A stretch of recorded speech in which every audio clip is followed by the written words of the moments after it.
Welcome to the Goats, where we go deeper than just the splits in training and into the minds and philosophies of the world's best trail and endurance athletes to find out what they can teach us about this little thing that we call life.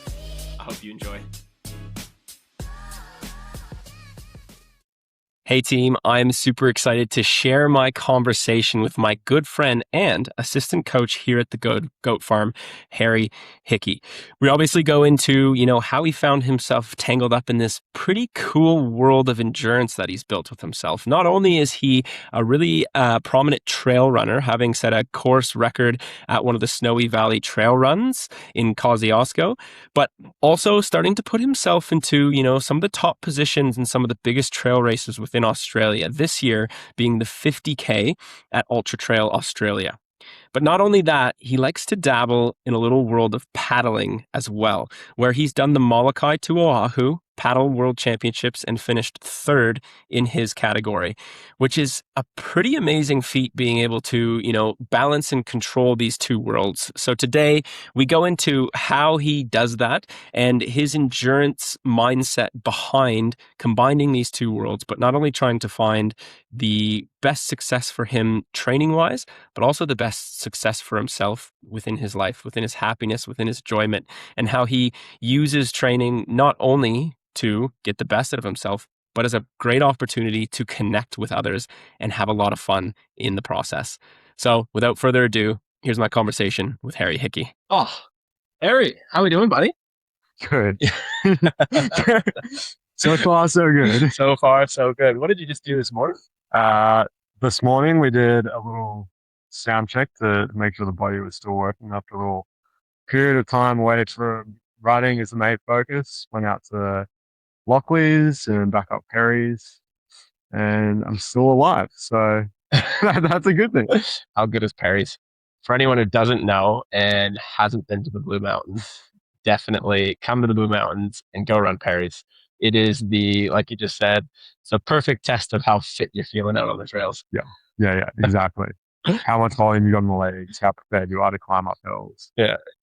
That's good. To give some reference for those of you who don't know, it's a Lockleys or Perry's Lockleys return has given you about 11K total distance. Yeah, just over 11. 1,400 meters vert. Yeah, or just under 1,400 meters vert. So and some sections are sort of like pretty sheer, kind of scrambling almost. Oh yeah. How did you feel scrambling down today on the rocks? Whenever I come down, I always feel like I've grown 2 feet somehow. My legs feel like they're longer than they should be. I feel like a giraffe coming down. Because you are a giraffe. yeah. But I always feel like I'm sort of like looking over these ledges, climbing down. Yeah. But, those long legs help you on the flatter stuff. Yeah. It exposes where you haven't been doing any downhill training at all. And yeah, I was feeling pretty exposed today. And then who did you get to see flying by you? I saw Jaden come past as I was getting to the bottom, about to do the Perry's climb back up. I was like, hey bro, how you going? It's like, yeah, good. Are you sending down here? I was like, nah, I'm just keeping everything under control today. And he's like, yeah, okay, cool. I'll catch you at the top. Yeah. Straight fast. Yeah, the kid is on fire right now. He is moving so well, which is super exciting. But on other notes, here to chat about you today. Yeah.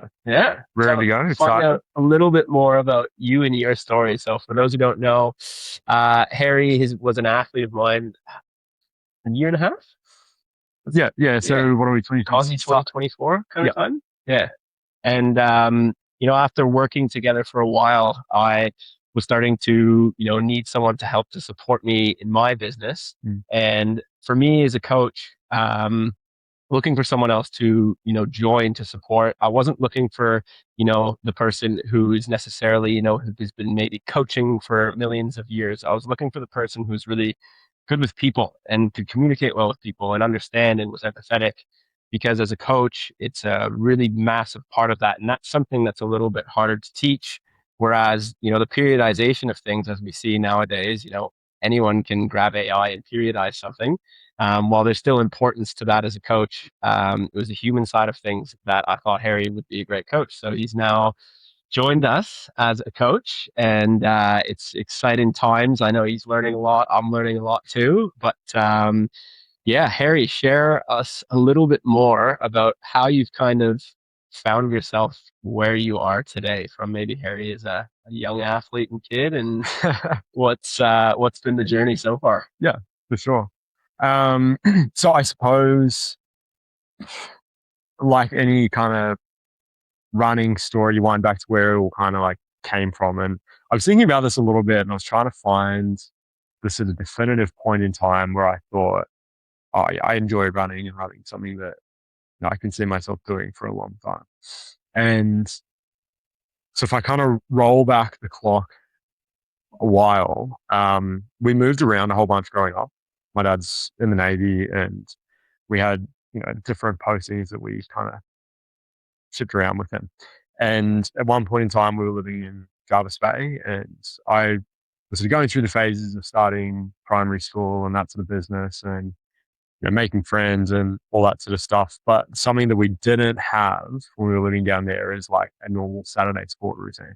And so in lieu of that, mum and dad would take my sister and I down to the local beach, and we'd run the beach on the weekend. And that was like our Saturday sport. And so we'd wake up and we'd go and run. It felt like it was probably about 2Ks at the time, and it's probably like 600 meters. I don't know. But we'd go and run along the beach for half an hour on a Saturday morning, come back, go for a swim, have a snorkel, whatever. And that was our Saturday morning. And I remember doing that, and at the time being able to see my parents doing it and just sort of thinking like, this is normal, this is what you do, and learning to really enjoy doing that. And so that then just continued, and wherever we moved around and whatever, like running was a constant thing that we could do. And as we sort of popped in and out of different sporting teams, and the things that we were doing, like in terms of activities on the weekends, we would always just like Saturday morning go running as a family. And that was just something that kind of stuck.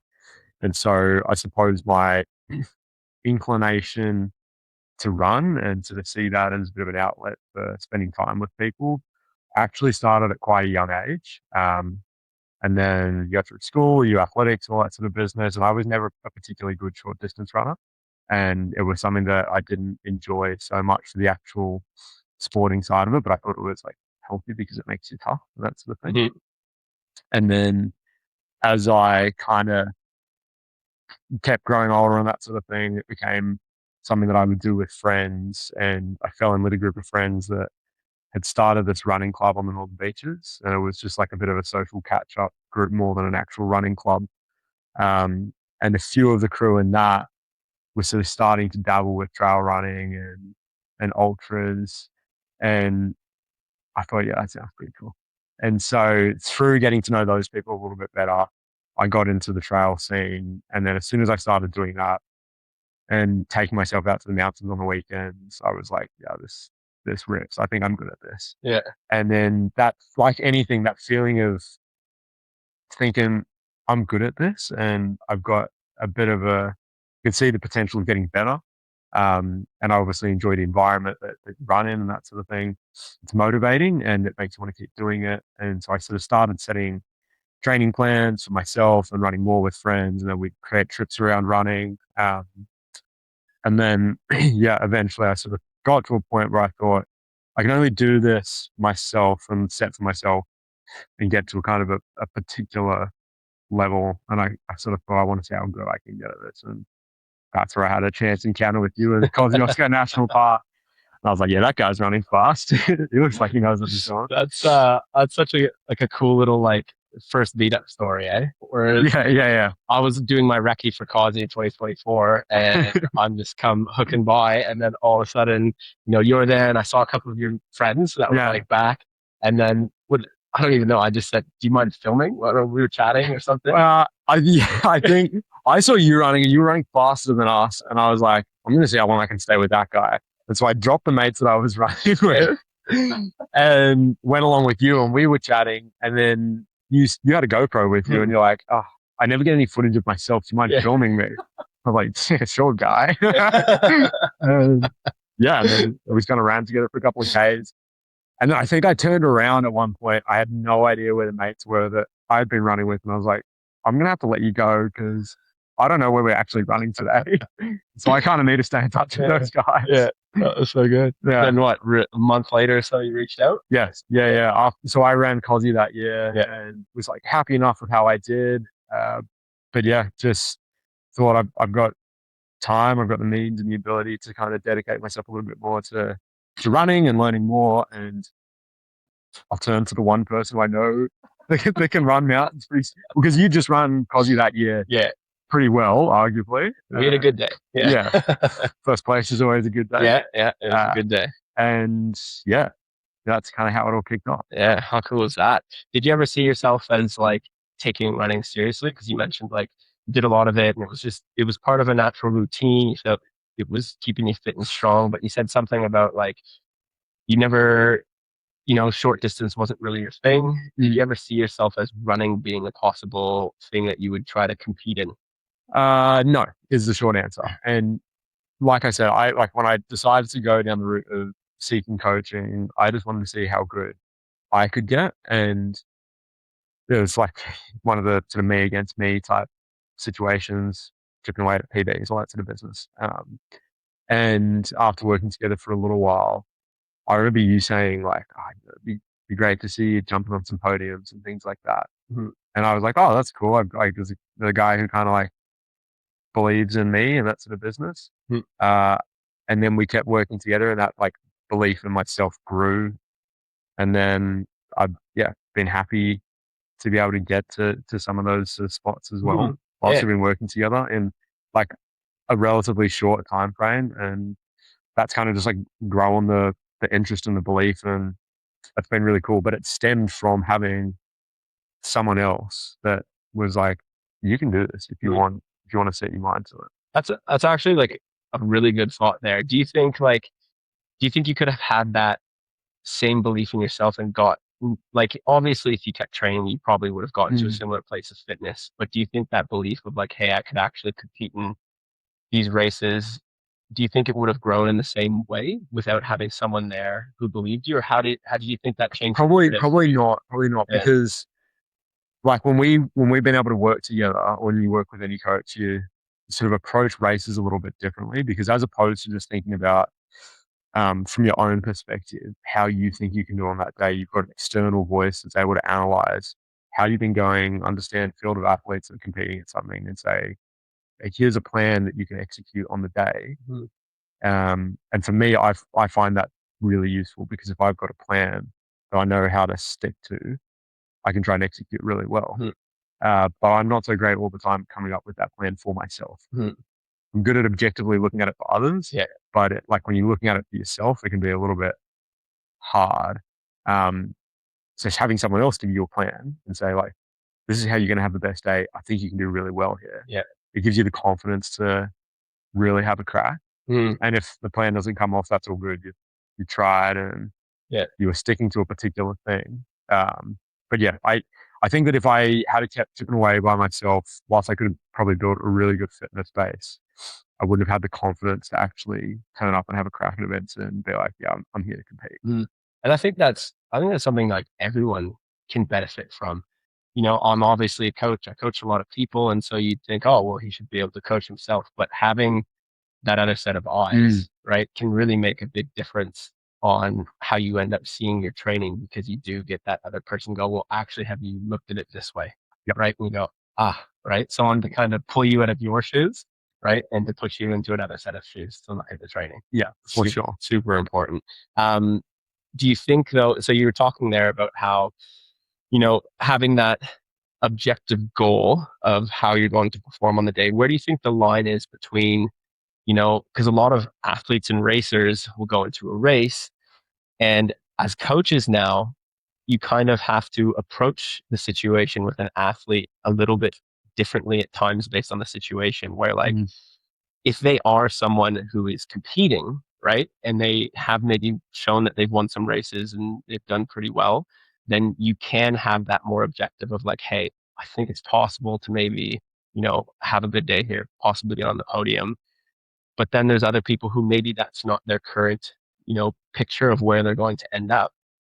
So how do you frame that objectiveness for someone who's not necessarily looking to win a race or finish in a top position, but is still trying to have success in that race? I think we talk a little bit about the concept of performance standards. And I think that you start drawing back to sort of that concept. And so you have performance standards in your training of what am I trying to achieve each week and how am I going to stack that and build fitness and create progression. And then when you look at an actual race context as well, you can say, what am I actually trying to achieve out of this? And for some people, it might be, go and have a bit of a fight, try and get on the podium, try a different plan, see if it works, depending on what sort of race it is in the schedule.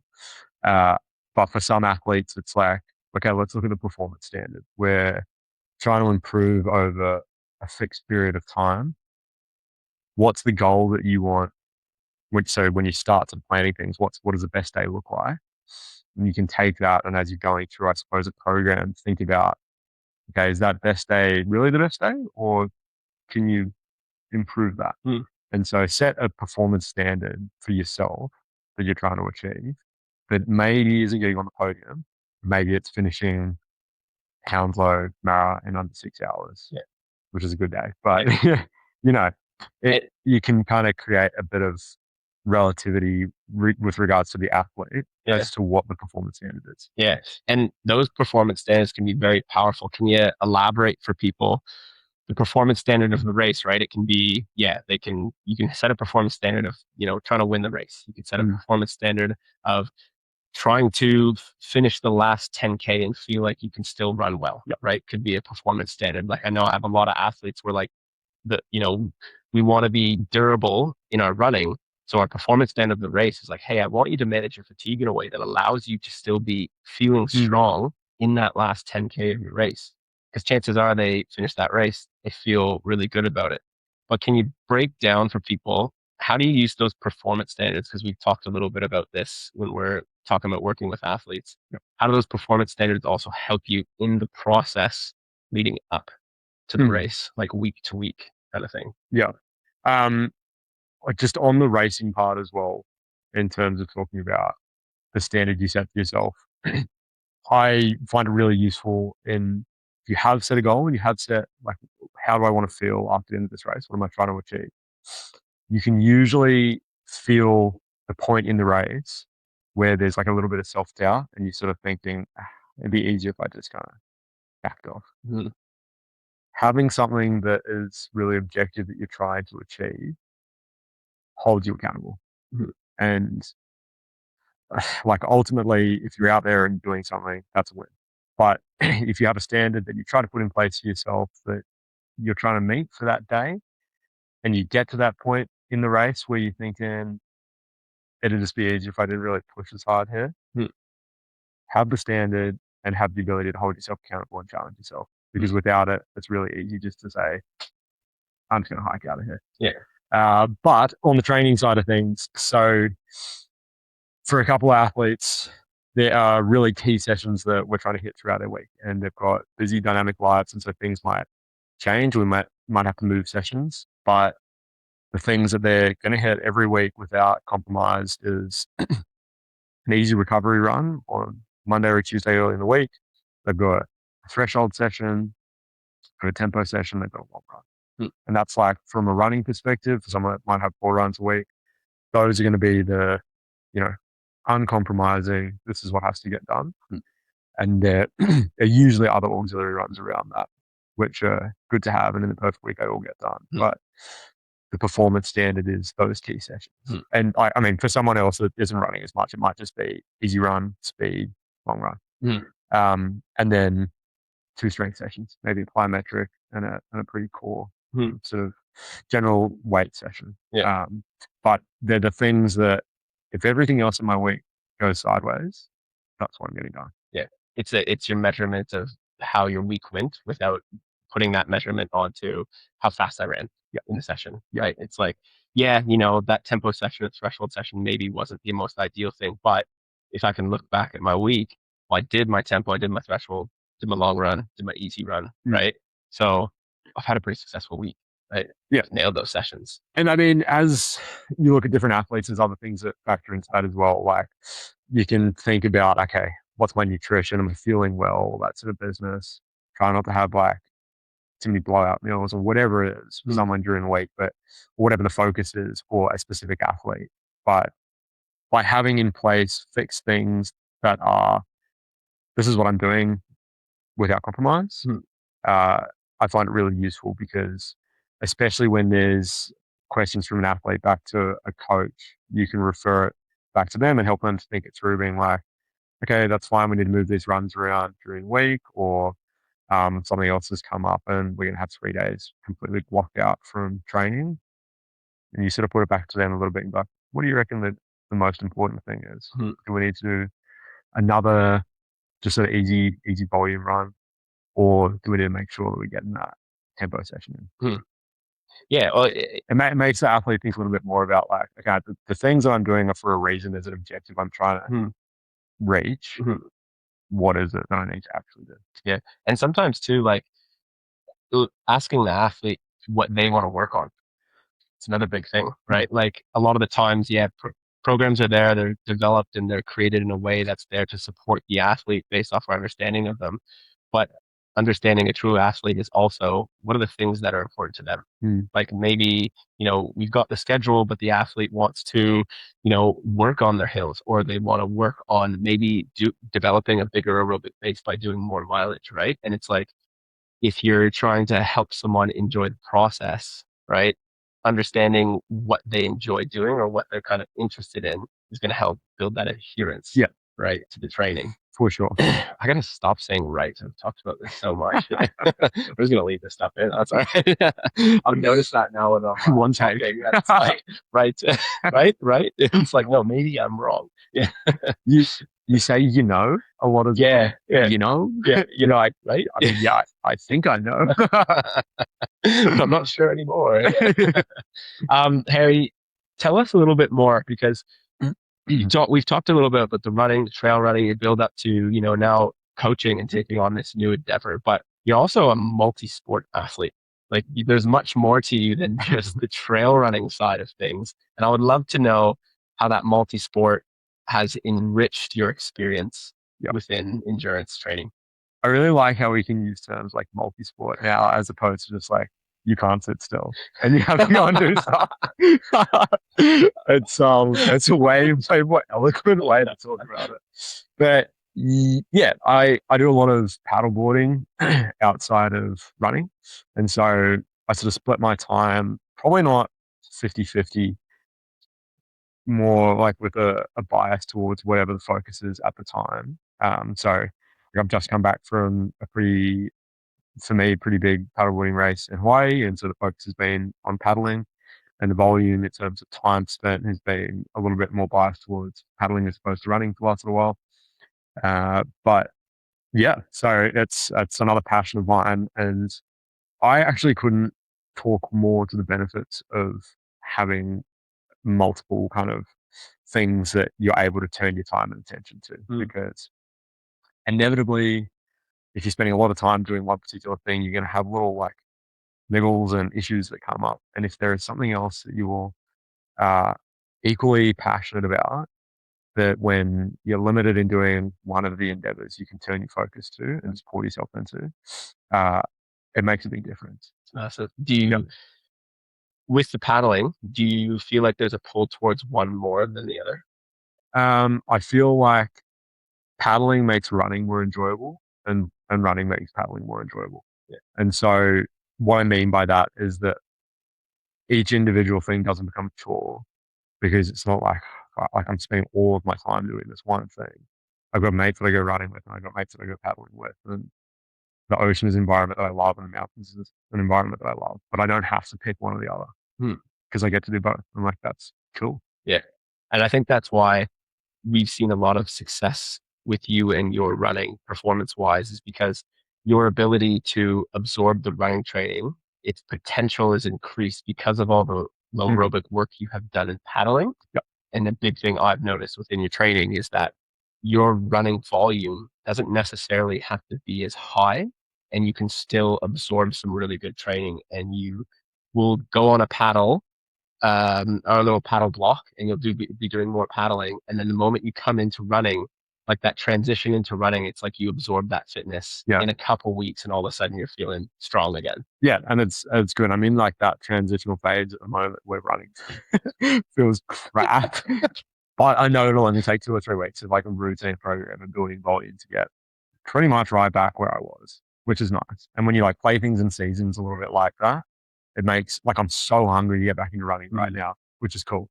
And then a couple of months' time, I'm sure I'm going to be so hungry to paddle more. Yeah. And that's just cool.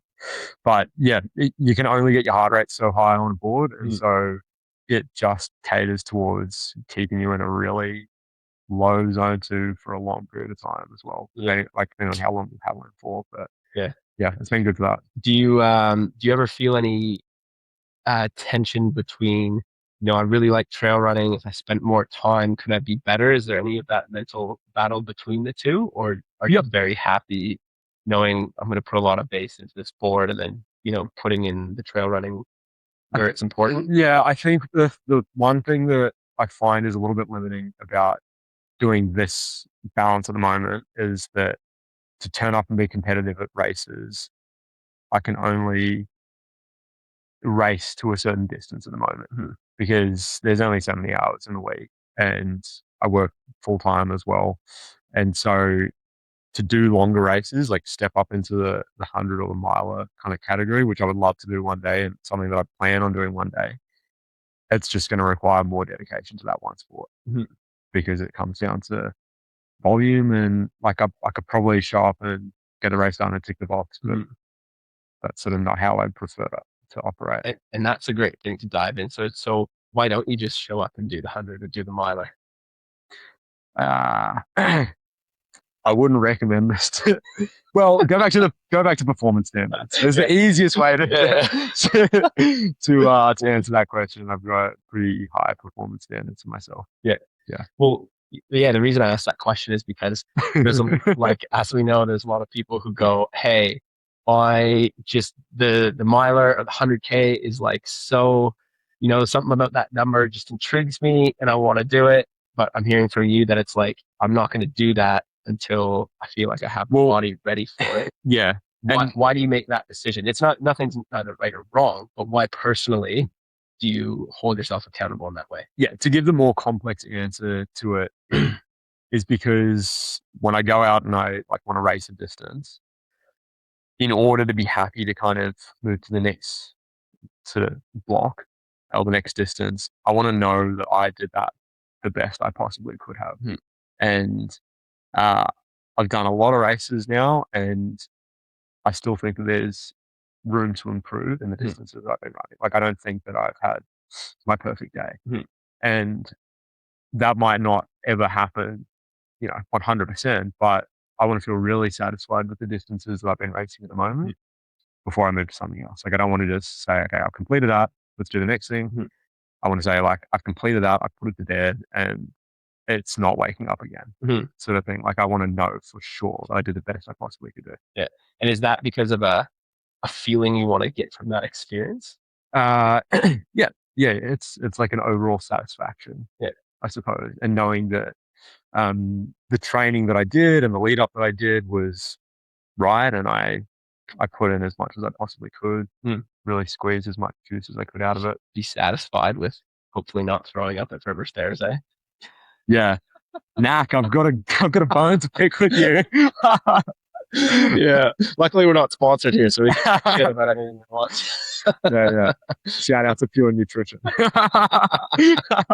Yeah, I mean, no, we don't want to throw any hate around here, but I don't know how people ingest knack. I'm going to be completely honest. It's a tough one. Europeans, man, different brain. They got guts of steel apparently on them. Holy moly! Yeah.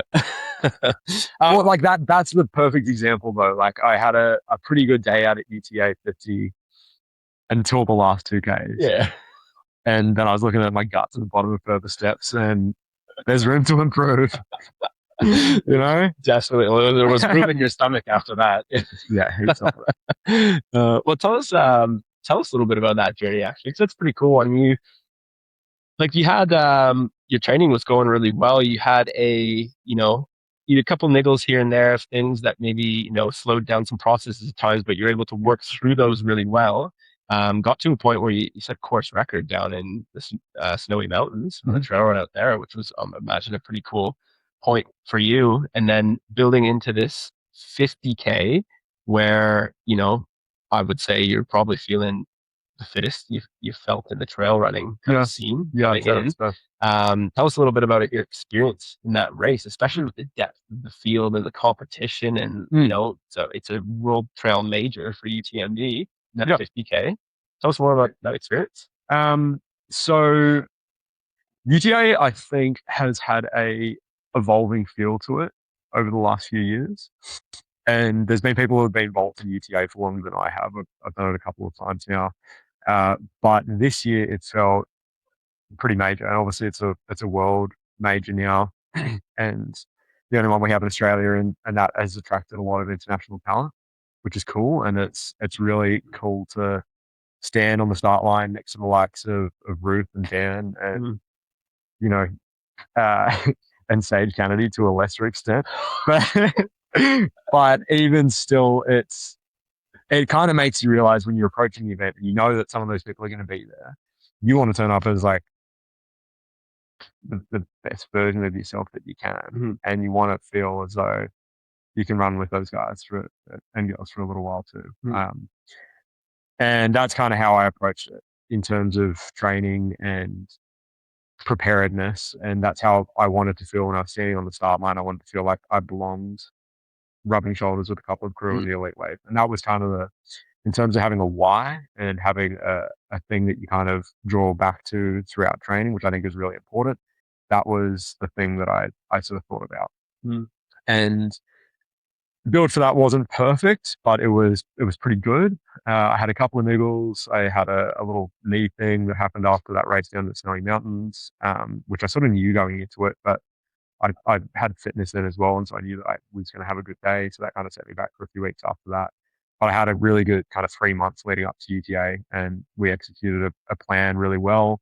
I spent a lot of time up here running in the mountains, which I think is super important as well, because those courses, like the courses that you have around here with the elevation and just the different sections that you have to break the race down into, will punish anyone that doesn't know it super well, unless they're a world-class athlete. And so I think the things that worked really well for me was experience on course, having a really strong why, and every time I was hitting my key sessions throughout the week, reminding myself of what that why was, and also just trying to enjoy the process as much as I could.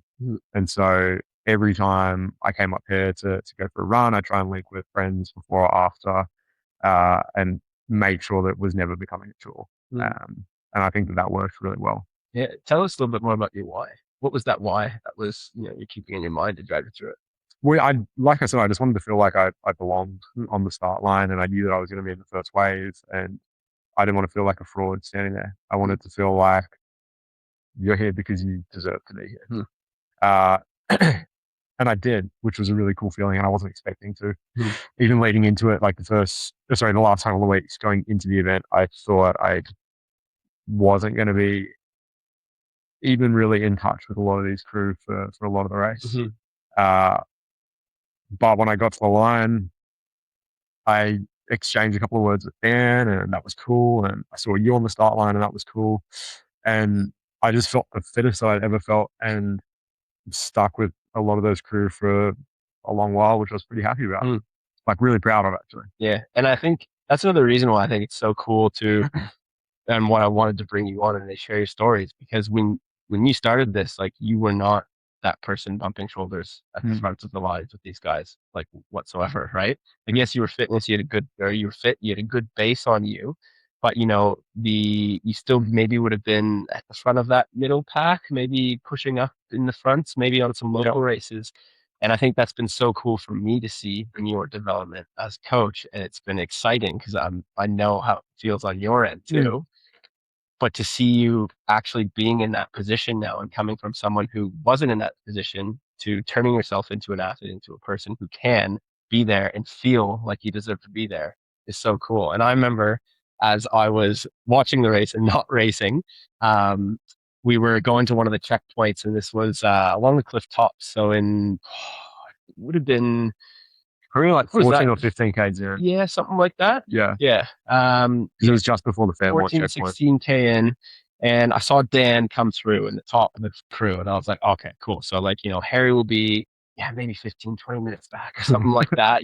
Like I'm just thinking like, not like, I was like, no, Harry's going to do it. He's a good day. I was all faith with you. But I'm like, these guys are the top of the food chain, like in the entire world. And so I'm like, okay, maybe he'll be, and all of a sudden 5 minutes later, Harry's passed me, and I was like in the toilet, like completely. And I think I yelled out to you. Like, yeah, I was so stoked because I'm like, that's no joke. Like to put yourself from an athlete who would have at one point been that 15, 20 minutes back, that close into the race, to being an athlete now who's 5 minutes, 6 minutes back from the top of these guys, like, a third into the race. It's like, that was exciting for me. I was in a way happy I missed you. I wanted to see you back, but I was like, still expecting you a couple minutes later. And then I come back and I look at the tracker and I'm like, Harry's gone.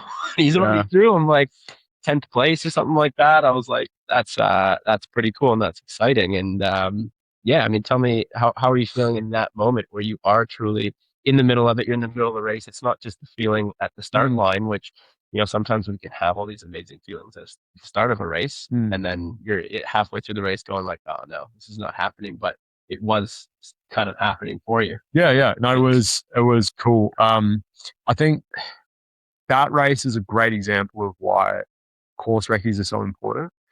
And I'd run every section of that course a couple of times. But when you run your recce, I think it's important to think about how you want to feel as you're in that part of the race. And so going through that zone we were just talking about, I knew, okay, how do I want my body to be feeling and how do I want my mind to be feeling and how many gels I want to be left in my belt and all that sort of business. So I was feeling super in control at that point, which is, I think, exactly how you want to be feeling. And you want to just not feel like things are out of your hands. You want to kind of feel like you start the race with like a deck of cards, and by that point in, which is relatively early in the race, deck of cards is a bad example. Box of matches. Let's go on the box of matches. You don't want to have burnt too many of those matches. Yes. And like if you blow up, there's a definitive point where you're like trying to push, you got a long ways to go. And you're like, shit, I got one match left. Mm-hmm. And you're just watching it burn down to your hands. So by that point in the race, I felt, I felt like I had my full box of matches, which is cool. That's awesome. That's a great place to be in that kind of race with that. So tell us a little bit more about how do you put yourself in that position, right? How do you, what do you think are the biggest things that allow you to go from, being an athlete who's maybe back of that kind of front pack normally into now kind of starting to put yourself like into the mix where you can start almost playing the game a little bit more, right? Like, how do you think you got to that point? So I think the biggest thing that has probably taken me from being like what I would probably describe as an okay athlete to a better than okay athlete is gonna be halfway. Well, having goals first of all. So having something like a race that you're working towards rather than just like aimlessly trying to build fitness. Works for some people, doesn't work for me. So I think that's the thing that has really slingshotted my progression and training a little bit. Having like defined things that this is what I'm working on and everything that I'm doing at the moment is contributing to this goal. That's something that takes you from like actually moves brings you along that chain. So that's probably the first thing. And then in that, knowing what the goal is and how you break it down. So something that you told me ages ago and it actually was about that COSI race that we were talking about before. Knowing like, okay, if I want to compete here, this is the distance, this is the average pace I need to be holding, and this is the amount of vert that's going to be in that race. And so when you're going out to do your long runs, trying to hit the pace goal and trying to hit the vert goal for whatever the section is that you're doing. So breaking it down to things that like actually translate to the goal you're trying to achieve. So I think that kind of has moved the needle a fair bit. Yeah. That just being consistent. And I think that's so awesome, because I think while only relying on feel all the time, like I am probably a little bit more of a fields-based coach for the most part. And I think, developing a better understanding of yourself is probably the most powerful tool you can have. But at the same time, like you just said, having these defined goals and being able to train to those goals can really help you take that next step in performance. Like you said, like that, okay, if I want to be here, well, what do I actually have to be able to run to get to that point? Yeah. Right. And it's like, well, you and look at the other races and you can go, okay, cool. For me in the Causey, it was most of them is running about 10 hours, right? So I was like, well, if I wanted any chance to be somewhere up in the front of the pack, which was my goal, then I need to be able to run within 10 hours, right? What did that pace look like? What did that elevation look like? And building towards that from smaller distances, and allowing your body over time to adapt and add durability to it, so that you can sustain that effort for a longer period of time. Super beneficial as an athlete to not only be learning more about yourself and be honing in that feel during your long runs, but then also having those very objective, very specific outcomes that you can hold yourself accountable to. I would think that I know that it gives you that accountability that, if I can run this pace, I am now fitter than I was before. And so you can gain fitness very objectively that way. Yeah. And so and it comes back to a few things: performance standard piece, just like, and again, it's the type of person you program for, because some people like to be the vibes-based athlete or go off feel or whatever. And I think I kind of used to do that a little bit as well, but I have realized that having like fixed objectives that you're trying to head off on, and having like a reason of why you're doing the training that you're doing, plays a huge part in the actual outcome of it. And that's the one thing too about like a time compared to like a position. A position is almost uncontrollable completely. Yeah. Right. Well, like depending on who shows up on the day. Yeah. Like you could go in there and you could break the course record, finish 10th place. Right. Yeah, exactly. And as we start to see now, a lot of times, right? Like the top 5 people dropping course records, different things like that. Whereas, with a time, you can start to put more things into your control, right? Instead of relying on things you can't control, you can go, well, if I can show these numbers in my training, then it's a pretty good chance if things go to well and nutrition goes to well, I manage my fatigue, that I should be able to duplicate that on race day. I think it's important as well, as like trail running as a sport is kind of exploding a little bit at the moment, and more people are getting into it. And I think it is becoming harder and harder to look at a race and say with any certainty exactly where you think you're going to finish, because there's just so many new names all the time. So being able to have a time objective is a way more realistic outcome a lot of the time for a lot of athletes than saying, yeah, I want to finish top 10 or get on the podium or whatever it might be. And it's something that I've found useful as well to mitigate against disappointment when you've had one of the like best days out that you're going to have as well, which is super important, because it would suck to do something that you should be really proud of and finish up being gutted. Yeah. And I've seen that in some athletes where they finished in a position that wasn't ideal, but yet they actually ran one of their best times in that distance. But their reflection on the race was, oh man, I had such a bad day today. Yeah. And the person in other perspectives going, you had an amazing day. Like you ran like a 50K PB, like fast time you ran that 50K. Who are we talking about right now? No one did personal, don't worry. Yeah, it's Harry Hickey. Swap the first and the last name, it's still the same. But yeah, and so that's where time-based goals, I think, can be important. But I guess like anything, it's not something that you can always rely on all the time, right?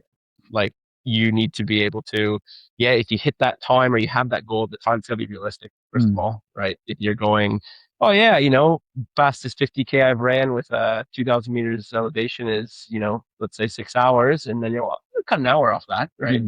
That time goal will probably make you feel pretty shitty at the finish line. Exactly. But tell us now a little bit. So, multi-sport athlete, you've finished. Actually, what I'd love to know, you just finished a really cool race over in Hawaii. You finished UTA 50K, and then you changed your training to dedicate it towards this race in Hawaii. Yep. And now the shift is coming back. How much of the fitness do you feel like you've kept from your block into the 50 and now coming back into this next block of trail? If you had asked me this question yesterday, I would have given you a different answer than today, having just done the Matt Lockley's run. Yeah. So right now, not a lot. Yeah. No, I feel like I've maintained a particular base level of fitness for the running, and yeah. So we finished UTA, and then I was actually able to recover super quickly from that race, which I was happy with, and pretty much in a week turned it around to then completely change the focus to the paddling. And that race was the end of July, which is now about a month ago, and it took a couple of weeks just to rest and reset at the end of that race. I find the paddling is a lot more muscular as compared to running. So it actually takes a little bit longer to bounce back from that, just because you become more completely exhausted in a different sort of way. And now we're sort of starting to build again to go through for Cozzy and a couple of other smaller races in between that. And I feel as though I've probably, if I say that UTA I was at like 100%, I'd say I'm probably sitting at like 60 to 65% now. But to get back up to like 85, it's going to take a couple of weeks, which is pretty quick, right? And mainly it's just getting the body used to volume again, and putting through a certain amount of Ks each week, getting back into a little bit more speed work, which we dialed down just to manage fatigue with the paddling. But I think that the transition is pretty smooth. And like I was sort of saying before, by doing one thing, it makes you more excited to do the other. So the motivation for running at the moment is just through the roof. And so that makes it way easier to go out and do the gnarly sessions that are going to boost the fitness and really put like a big brick in the wall. And so, yeah, I think that the turnaround is, it's going to be pretty quick, which I'm excited for. Yeah. And that's what we were saying earlier, that the trend we see with you in your running, but because of the big volume that you do in the paddling, it allows that transition to be much quicker. Yeah, and that being said as well, like the paddling's not going to disappear. It's obviously something I enjoy doing. I'll keep a couple of those key sessions throughout the week as well to make sure I'm maintaining a particular level of fitness and standard for myself. And I like doing it, you know. And so for the people who, out there are looking at that and going, wow, two sports, work, friends, all these other things. Is there anything that you use that helps you balance those two sports? Is there any tactics, techniques, way of thinking of things that help you kind of put that all together into this picture so you can still prioritize everything you want and get what you want from everything? Yeah, do your sports with friends. Yeah. It's like literally, I think, as simple as that. Yeah. And you can't go and do every session with mates and talk the whole time, because that's not how it kind of works. But I do all of my paddling sessions pretty much with another dude, Harry, who's one of my best mates, and that makes rocking up to go and do a hard session a lot easier. Yeah. When you know that someone else is suffering with you. And similarly for running, like I can come up here and run in the mountains and connect with you and connect with other people out on the trails. And that's an easy way to help balance it amongst other things.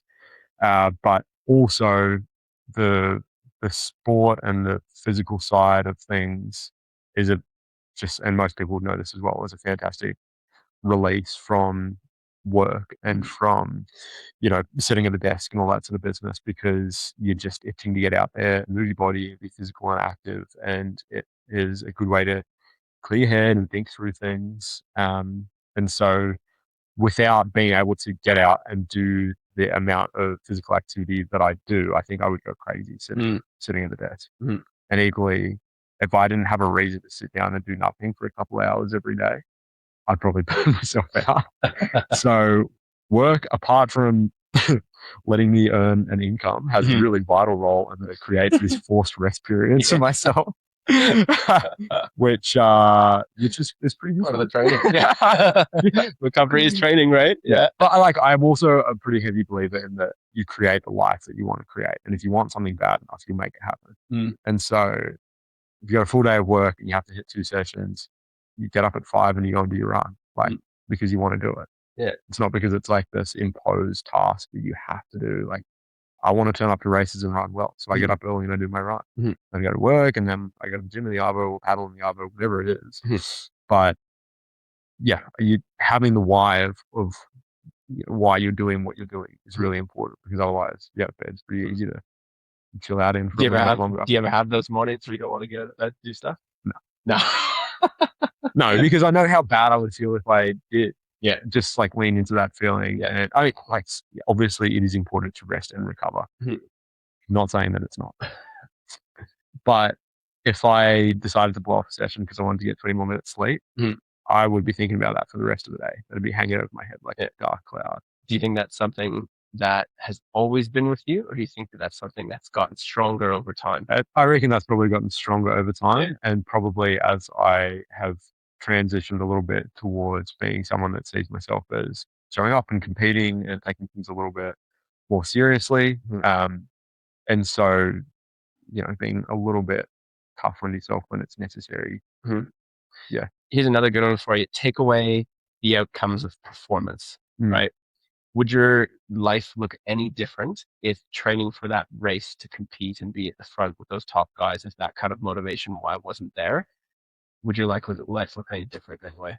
I think I'd probably just surf more. Yeah. Yeah. There's the toughest decision I make is when I'm doing a warm-up run and I have to run past the beach and there's good surf. Yeah. That's usually where I confront my hardest moment of the entire day, where it's like, it'd be pretty good to go surfing. So I think that if I didn't have the motivation to want to show up and really compete, I would lean more into some leisure activity sometimes. But apart from that, honestly, I feel so good for doing the training that I do and just being physically active and doing stuff. But I don't think it would change that much. Well, it sounds like the only thing that's changing is the modality. The actual thing that you're doing isn't really changing. You're still getting up and being active and doing that thing because it adds value to your life, right? Yeah, but exactly. The things you choose to do might change slightly, because now it's like, well, I don't need to trail run for 100K a week because I'm not trained to be at the front of the pack. So it's like, well, I can do some more surfing, right? And, add a little bit more value to your life that way. And you have a bigger balance of things. Yeah, for sure. Which for some people, right, trail running might be the only thing that is the outlet, right? They might not enjoy getting up to go surf. Like, that's me, right? Like I did surf before and I enjoy going out. If someone was really like, hey, I want to go for a surf, do you want to come? I'd probably say, yeah, let's go out and let's frolic, and I'll just look like a dying seal out in the ocean. But for me, it wouldn't be like, if I didn't have racing, I would still be trail running. Yeah. Right. It wouldn't be, I'm going to go surf. So it's, the message that I'm hearing is it's just good to be outside. Yeah, for sure. Yeah. And there's probably another piece to that as well. And it's the same for paddling as it is for running. It's like anything, really. The better you are at something, when you have the opportunities to do it purely for the pleasure and the fun of doing it, the fitter you are, the more fun that's going to be. Yeah. And so with heading over to Hawaii recently, we do a couple of training runs before we do the actual race itself. And there's this one sort of training run we do, which is called the Hawaii Kai Run. And it just has the best angle for catching these wind swell runners.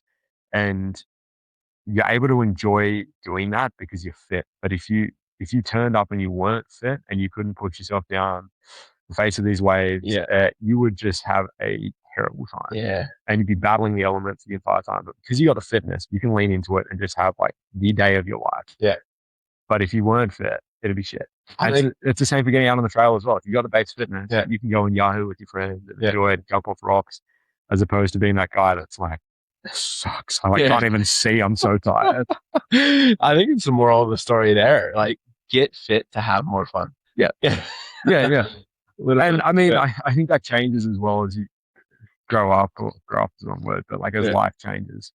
And like people are staying fit so they can play with their grandkids and things like that, right? It's just the objective of why I'm trying to stay fit at the moment. It's like, yeah, go and do well in races, but go and have fun running with your mates on trails. And it's easy to do that with like a pretty high base fitness. Yeah, it's so true. Like when you say that, I just think about the times when I first kind of started trail running, and I'm like, look at the top of the mountain. I'm going, oh, how cool would it be to be at the top of that mountain? Like that'd be sweet. Yeah. But then I'm going up, and I'm like, oh, this is hard. And then you're kind of halfway through it. I remember being in those points where I'm like, I don't know if I want to like keep going to the top anymore. Like this is like, I'm talking when I was looking at like Mount Barney down in Queensland, the first kind of times I've done it. It was like, big mountains was new to me. Right? It wasn't the first time I was out there. And so getting halfway up that mountain and trying to like run it and work hard, I was like, oh, this kind of sucks. I was like, this is like, I know I'll like it at the top because it'll be cool, but like, I don't know if I'm having the best time here. Whereas like now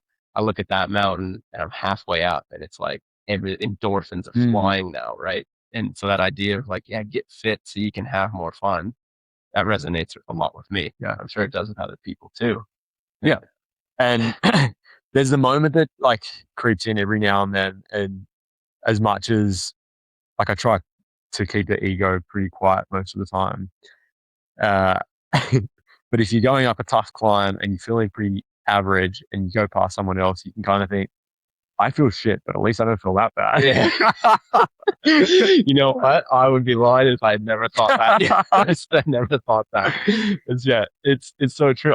You know what? As like maybe shitty as that might sound sometimes, I think it can be a powerful tool to use for yourself sometimes when you are doing these mountains of thinking like, you know what?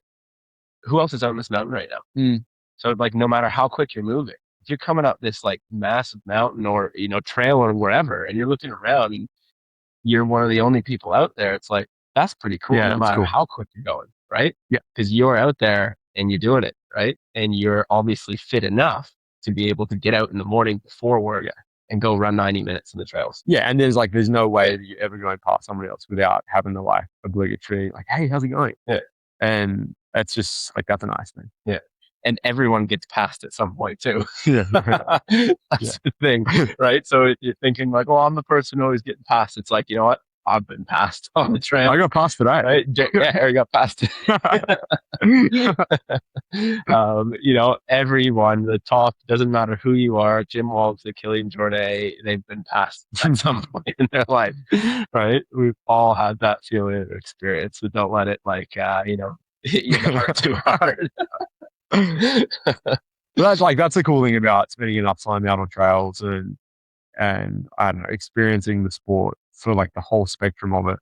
You have that experience and you just like don't let it bother you too much either. Because I don't know, like I have kind of kept saying, whatever your outcome is, that's like your journey, and whatever anyone else's outcome is, like don't let it bother you too much. Yeah. My breakthrough race, there was probably a point in that race where I could have lost it just by thinking differently. And I remember that point because we were, 20K into the race. We're starting to climb up to the top of Mount Kosciuszko, and all of a sudden the boys just start putting on the guns. And my strength, climbing has never really been my strength. And they all start passing me. 1, 2, 3, 4, 5. I think I was now like 7th place or something like that.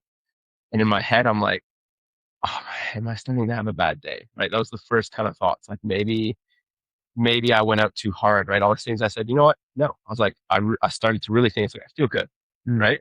I'm not moving as quick as them. I was like, I feel good. So let's hold to it and just keep doing what we're doing. Don't let, yep, they can go. That's all right. Sweet. And it was like, I remember catching myself in that moment and pulling myself back into, everything's okay. I feel all right. Yeah, I'm not moving as quick as them, but that's them. That's their race. That's whatever. And then all of a sudden, sure enough, they put a couple minutes on me, and then the race starts going, and eventually it starts coming back, and I started pulling on them. And I'm like, oh, how the turns have tabled now. But I do remember thinking like I could have easily let that train of thought maybe gather more strength in that moment, and it probably could have changed things, because I think I have had that happen before, where I've been in races before that moment and I've gotten too stuck in like, I must be having shit race, and then I just kind of like, you said earlier, stop maybe pushing as hard now. Yeah. I reckon that there is a definitive moment in every race where you sort of think, how much do I want this? Like, it'd be pretty easy to not be here. It would be pretty easy to back this off. But yeah. And I can tell you for sure, you feel 10 times better when you decided not to bitch out in that moment. Yeah, 100%. Yeah, it comes, even if you don't win the race or do whatever, it's like, I've had moments where I've still pushed through. Buffalo Stampede was the perfect example of that. I came out guns a-blazing, had passed into first place on like arguably one of Australia's best runners, right? What year was this? Feeling pretty good. This was last year. Oh. Buffalo Stampede. Oh, yeah. Against, Mikey Demuentes, Yeah. Hit the downhill. One of my strengths is passing him. And then all of a sudden, I start climbing and legs came off because I got too excited, ran too fast. The legs start coming off. And in that moment, I remember getting to the next checkpoint at Buckland and thinking, I'm going to pull out. Like, I was like, I'm going to stop. Like, I feel terrible. Like, I feel absolutely horrendous right now. And you start to build excuses in your mind. Yeah, it's still a pretty early pull as well. Yeah, and I was still running all right. I think it was third place or something, like, at that point. And I was just like in my head, like trying to build these excuses. I'm not feeling too good today, blah, blah, blah, whatever. But I said, no. There's nothing wrong, right? Like, yes, I'm not having the best days, but I was like, there's nothing wrong. I'm just going to keep grinding. And, I got through the race, and just from doing that, I didn't have my best day, but I was still like happy with the performance. Like, I wasn't finishing that race pissed off and angry, didn't have a good day. Like, I was still like, oh, I'm actually happier that I pushed through than giving up back then. It's funny as well, because it's all like, racing is a bizarre thing, because that race, I'm sure, would have fallen on a weekend. And what else would you have been doing on that day? Like, you're usually not throwing the towel in during a long run or anything like that. It's like, I'll just back it off a little bit. See if the legs come back. So it's just, I find the head games are so interesting. And like good little tricks you play on yourself. Yeah, I know. The mind is it's our best friend and our worst enemy. Yeah. Yeah. But tell us, one thing I want to know too, was there ever a moment within maybe this last year, maybe it was before that you had like a breakthrough moment for yourself, a moment where things clicked or something happened where you went, oh, I can do this. Maybe you got that belief in yourself or you got that new goal or objective. Was there any moments that stand out to you like that? Yeah. From the last year, there's like two really clear moments. The first one was, I came up to the mountains to have a run, and I sent out a message on a Thursday or Friday, whatever it was, to a few crew to see who was around and who was keen. I was going to go and do the 22 course. And Ferg was keen, he joined me, and Henry was keen, he joined. And I've held Henry in really high stead as a runner, and he's got a pretty solid resume. And anyway, we were doing the climb, sort of leading out from Canumba Valley, and it was kind of this like almost competition dynamic, and we were running really hard out of there. And I sort of got 3/4 of the way through, and I was like, shit, I've stuck with Henry the whole way, and I was chuffed about that. And I sort of thought to myself, like, I'm hurting, but if I can run the whole way out of here and stick with him, I can prove to myself that I can do that. And like, that's kind of my standard right now.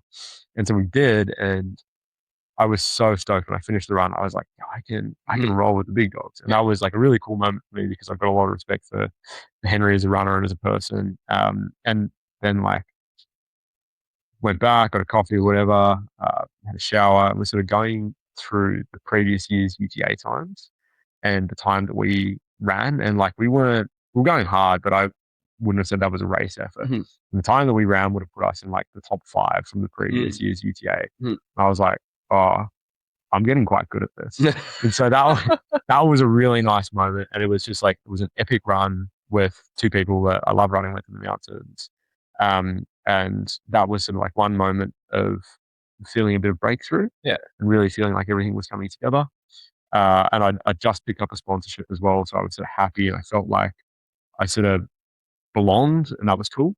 And then the other moment was earlier in the year doing the Snowy Mountains 30K, when I realized I was going to win that race. Hmm. And I didn't really know how. I knew that I was a decent way ahead at second place, but I didn't know how far he was behind me. And that was going along the Thredbo River Trail, and it finished up Lake Crackenback, and I got to sort of, I think there was like a 2K checkpoint from Lake Crackenback. Sorry, before you get to Lake Crackenback. And I went through that checkpoint, and I couldn't like hear or see anyone behind me. And as soon as I went through, like all the volunteers just like sat back down and parked up again. So I knew that they weren't waiting for someone else to come through behind me. And I was like, I'm going to win this race. Yeah. And that was pretty cool. Yeah. Because that was the first time I got on a podium for something that had like a few people turn up that were good runners. And that was a cool feeling. Yeah. Yeah. Oh, that's awesome. Yeah. Has there, the reverse of that, have you had any downfall moments or moments where maybe things weren't happening the way you wanted to, and maybe we're trying to change the mindset? How'd you deal with them? So I had the worst race experience of my entire life at one of the Sydney Trail Series, where I went into it with like just this blind arrogance of thinking like, this is my local trail. I know it really well. It's only 20K. I'm not wearing a hydration vest. I'm like not taking anything with me. I'm just going to rip it as hard as I can.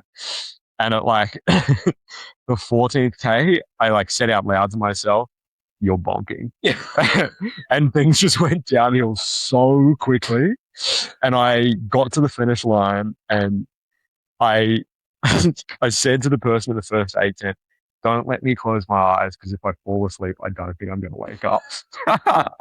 And it just sucked because I finished that and I thought I was good at this. Yeah. And I just felt like a rookie. Yeah. And so it felt like wheels completely falling off. And then I was just like kind of rattled training for the next week afterwards, because like, I felt terrible because you can't come back from that and feel that great. And B, I was just like, what am I training for? Because I can't do this that well. Yeah. And yeah, it was just like a really funny race to look back on, but at the moment, just a terrible experience. What was that race? It was before we even started. Okay. Yeah. Yeah. I was like, I don't remember this moment. Yeah. Yeah. No, it was maybe like 4 years ago, 3 or 4 years ago. Okay. Yeah. But just like so funny, but in the moment, just terrifying. Yeah. And yeah. How did you bounce back by that? Just naturally, or did you have to pick yourself up and tell yourself positive words of encouragement? I realized a lot of things. First of all, like take nutrition when you run. Yeah. Because that is like the most simple thing, like calories in, calories out. Yeah. And also to have a plan going into races as well, because not having a plan is planning to fail, or whatever you want to sort of say about that. And then I think I did that race with like no actual prep. I decided to do it a few days beforehand, which is a fun way to do things, but maybe not the most effective way to do things. And so I think that I'm probably a little bit more planned about the way that I go about doing things and see if they make sense in terms of like the training schedule. And am I putting myself in a good position here? Not just for the race, but am I putting myself in a good position for like the weeks following in training as well? Yeah, I know. It's another thing I wanted to ask you actually is what style of athlete would you call yourself? Like if you were to look at, the type of training you do, the way you, through multidisciplinary, what style of training do you think you respond the best to and you get the most of yourself in? I would generally say the longer a session is, the better I feel. Like if I can warm into something or sit at a low aerobic sort of capacity for a long period of time, that's when I feel the best. And that's where I feel I separate myself the most from others as well. And so I think that we were sort of talking about that a little bit before with a lot of the work that I do forward paddling is at a low aerobic capacity for long periods of time, and it helps build the running engine as well. And so in terms of what style of athlete I am, like I'm not going to call myself like a hybrid athlete or anything like that, because I despise that term. But we're going to High Rocks next. Let's go. Let's not. Get a lot of friends on that one. I don't know. I have never really thought to put a label on myself in terms of what style of athlete. But I would just, one of my friends, Tom, refers to me as like an aerobic beast. Yeah. Which is, I see that. Yeah. yeah, it's probably like what I would feel like I lean towards most. Anything that's kind of aerobic, that's kind of my bread and butter. Yeah. Some good hours of training week to week, which just builds a great engine, eh? Yeah, exactly. Because that's like, as a, as coach, I noticed that was the biggest trend. I noticed that you put in a good amount of easy training consistently over time every week, and you just keep stacking those. And I think, that's probably one of the biggest reasons why you have been able to be so successful, is because you have just been consistent, constantly training, whether it's going out for a surf, right? And there's still a degree of, your heart rate increasing at certain times and doing whatever, like all of these things, even though, there's sometimes a better way to do things where you get more out of it. Still doing something every day and being consistent is going to, over time, turn you into a better athlete. Yeah, and actually thinking about that a little bit more, I would probably just refer to myself as a consistent athlete. Yeah, more than anything else. Like consistency and volume, they're just like I'm trying to hit a certain amount of particular things each week, and as long as I can keep stacking those particular things, like I know that there's a pretty high certainty of success. Yeah, and it's working for you, man. So keep it up. Keep it up. So far, so good. To wrap things up here, I guess, what would be, from Harry Hickey's point of view, what would be 2 to 3 things that you could give advice to anyone right now that they could start? It'd be easy enough to start, thinking of things that way or implementing into their training. What would be your 2 to 3 things to just start focusing it on?